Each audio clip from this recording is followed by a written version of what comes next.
राजेश सतपुते जी as पे है और आप समझ लीजिएगा कि ये एज 13 सितंबर से मेंटेन्ड है 603।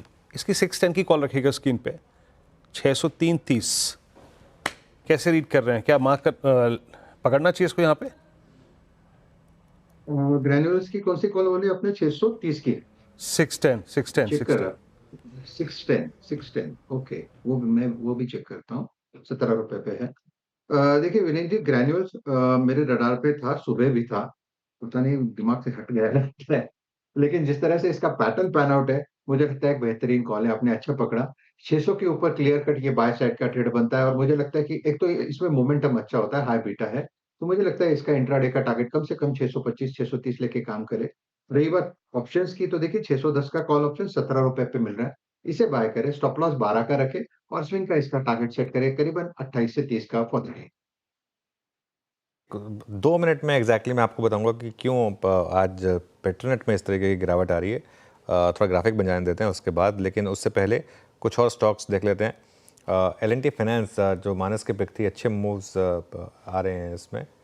और उसके अलावा एक एक तो और स्टॉक्स देखते हैं एक बार ज़रा। इंटरडे रखिए प्लीज़, इंटरडे में ज़्यादा समझ में आएगा। ये सब 1 महीने के चार्ट में कुछ समझ नहीं आएगा, क्योंकि ये जो बार है वो आज की ग्राफ ज़रूरी है उसमें। ये देखिए, ये स्टॉक अब डे हाई पर आया। यूपीएल में थोड़े से मूव्स आ रहे हैं। डे हाई पर यूपीएल इस समय आपको ट्रेड करता हुआ दिखाई देगा।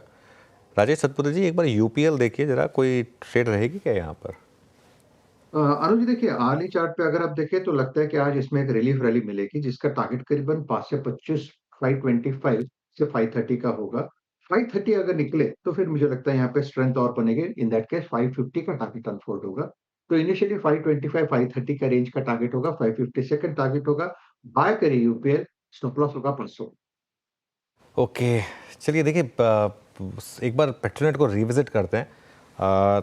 सिटी ने यहाँ पर एक बिकवाली की सलाह दी है और 310 का प्राइस टारगेट लेकर आए हैं। ये एक रीज़न है जिसकी वजह से ये स्टॉक जो है इसमें वीकनेस आ रही है।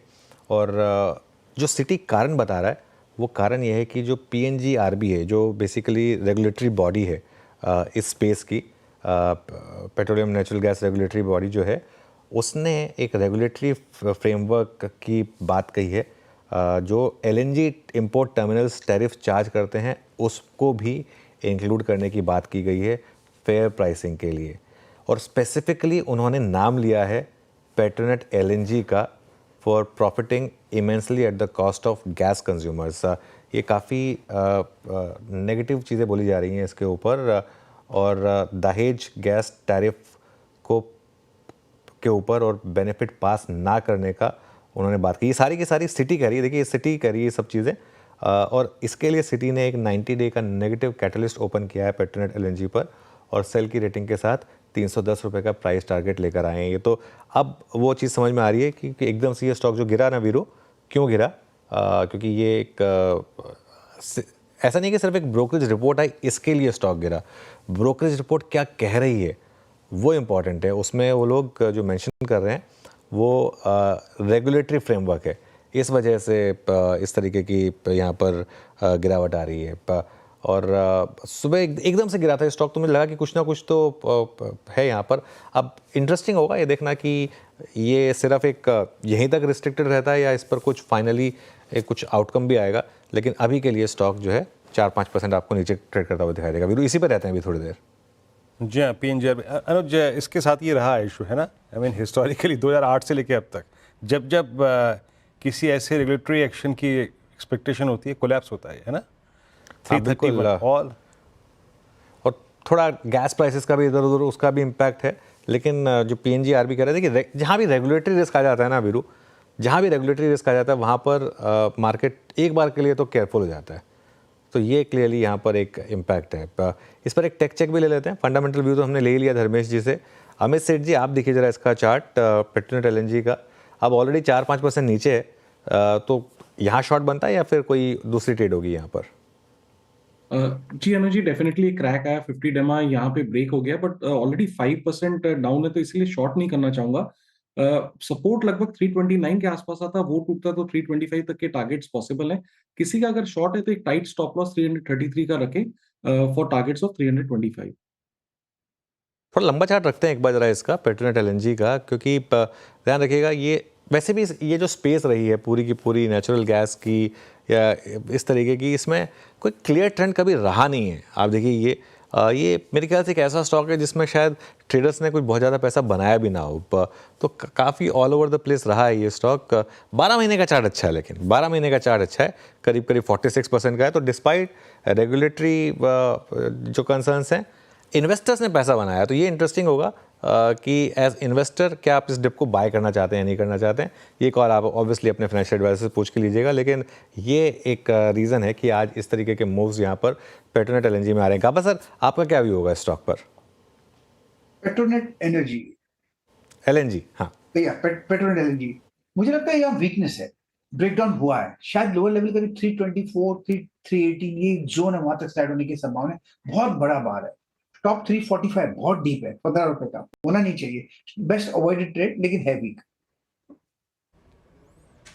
वीक है नहीं, मतलब आप प्रकाश सर आपकी क्या कह रहे हैं, क्योंकि ये कल तक बहुत स्ट्रॉन्ग था, कल तक ऑलमोस्ट 3 महीने की चैनल ब्रेकआउट की एक्सपेक्टेशन थी, तो लॉन्ग को काट लें या फिर कोई रीजनेबल स्टॉप लॉस देंगे, या फिर आपको लगता है कि वाकई जहाँ पे 200 में प्लेस्ड है 321 वहाँ तक जाएगा ये स्टॉक? लॉन्ग को काट देना चाहिए। उसका रीजन ये है, करीब 3 हफ्तों से अपर रीजन्स में सेलिंग था, साइडवेज जोन था, लेकिन सेलिंग अराउंड 340-45 के आसपास था, तो लॉन्ग को तो काट देना चाहिए। ये अपमूव गिला है, लेकिन वहां पर रेसिस्टेंस बहुत ही था, इसलिए I think exit Petronet energy. Energy exit आपकी स्क्रीन पे डे लो पर आके ट्रेड करता हुआ इस एग्जिट एज ऑफ नाउ, और कंप्लीट क्लियर आप देखेंगे जो कैंडल है ना वो रिवर्सल के संकेत देती हुई। अच्छा, और कुछ स्टॉक्स जो अच्छा कर रहे हैं उसमें अभी तक हमको रिलायंस का वो एडवांटेज नहीं मिला है, क्योंकि रिलायंस अभी भी वो जो 10 डे का जोन था वो पार नहीं कर पा रहा है। HDFC बैंक कुछ एफर्ट करता हुआ closer to I think 50 day exponential average. Ashish Bahety ji, HDFC bank पे आपका टेक इस वक्त डे हाई पर आके ट्रेड करता हुआ?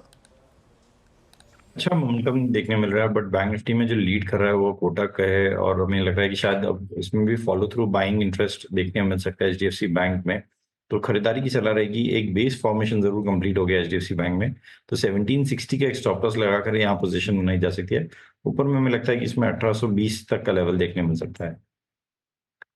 ओके, बिल्कुल। चलिए, तो ये इस समय व्यू आपके लिए HDFC बैंक पर, और इनफैक्ट HDFC बैंक का कमाल देखिए अब आप मार्केट पर, और अब निफ्टी आ गया है 23,810 पर।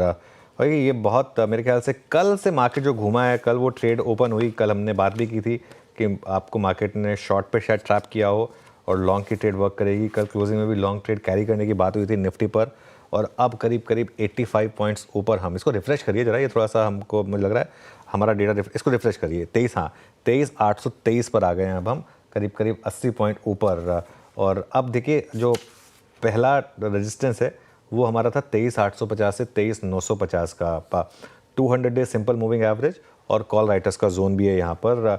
और अगर ये इंटरेस्टिंग है वीरू, अब मेरा ये मानना है अगर आपने कल वो ट्रेड लिए, कल सुबह अगर आपने वो लॉन्ग किया है 9:30-10 बजे जब हमने स्पॉट किया था उसको, थोड़ा थोड़ा 23,800 से 23,900 के बीच में स्लोली वहाँ पर प्रॉफिट बुकिंग भी करिए, क्योंकि ये मार्केट में ना बड़ा सेलर कभी भी प्रेस कर सकता है अपना बटन, और ख़ास तौर से 200 डे मूविंग एवरेज के आसपास वो। तो इस वजह से किसी भी रैली को बहुत ज़्यादा कॉन्फिडेंस के साथ मत देखिए, किसी भी डिक्लाइन में बहुत ज़्यादा डिस्टर्ब मत होइए। मार्केट में थोड़ा सा दोनों तरफ की ट्रेड लेने की ज़रूरत है, और क्विक प्रॉफिट बुकिंग की भी ज़रूरत है। अगर आप ने 23,650 23,550 के करीब लॉन्ग कर लिया है, आपको 250-300 पॉइंट मिल रहे हैं, एक बार के लिए बुक करने में कोई बुराई नहीं है।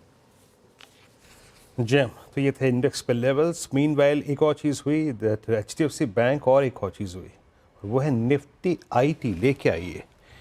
निफ्टी IT ने कल के लोस को नहीं तोड़ा, निफ्टी IT ने परसों के क्लोज को नहीं तोड़ा। निफ्टी IT अब धीरे धीरे अपने टेंडिमा की तरफ बढ़ता हुआ, मैंने लास्ट टाइम जब देखा था तो 35 अंकों पर था, now it's I think 350 points. और मैं इसमें पिक करना चाहूँगा कोफोर्ज को। कोफोर्ज देखिए आइएगा, Shivangi Coforge, I mean the strongest structure in entire IT और specially in mid cap IT। It's 29713।